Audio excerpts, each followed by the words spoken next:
You know, I actually don't start songs the same way every time. Usually it starts with me fiddling on the piano or a synthesizer patch or something like that, and then I build the song from there.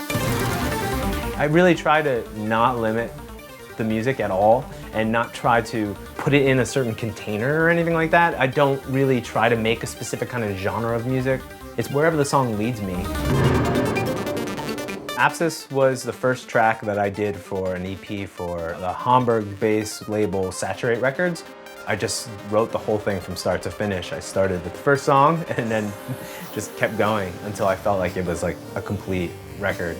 The release is called Odyssey 5. If you're familiar with the 2001 A Space Odyssey of the Odyssey series, the Odyssey 4 is the last journey, last ship, so this is Odyssey 5. I get inspiration from tons of things. It's probably a lot of times science fiction or comic books or something having to do with science, like Apsis is like a directional plane for like planetary stuff. That's kind of like how I went with the naming of all the songs on this latest release.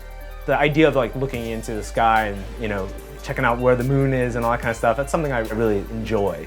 And I try to also share that with my kids. Like my daughter and I will read about science and things like that. Being a music educator is really, honestly, inspiring because you see people creating music with new equipment, new software for the first time. It actually reframes the way that you think about making music in the studio. Having a brand like Coors Light support your music is just amazing. They're dipping a little bit into the underground, which is always exciting, and I'm really happy to be a part of it.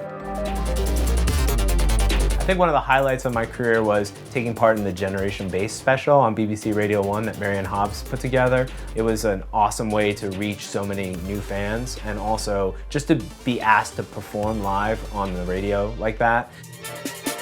My most memorable show is probably the first time I played the Deur Festival in Belgium. Being backstage with the other artists and then performing in a huge tent with loads and loads of people. It was an experience I'm always going to remember.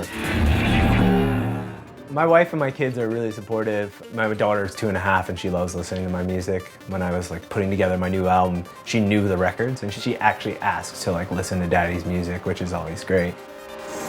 Partnering with Coors Light is just a way to reach a new audience that might not be familiar with my music, and that's the exciting thing. There's so much content out there right now that you have to be able to break through all of the noise and get people's attention. And I think Coors Light will definitely help just for a new audience to hear my music. And that's exciting.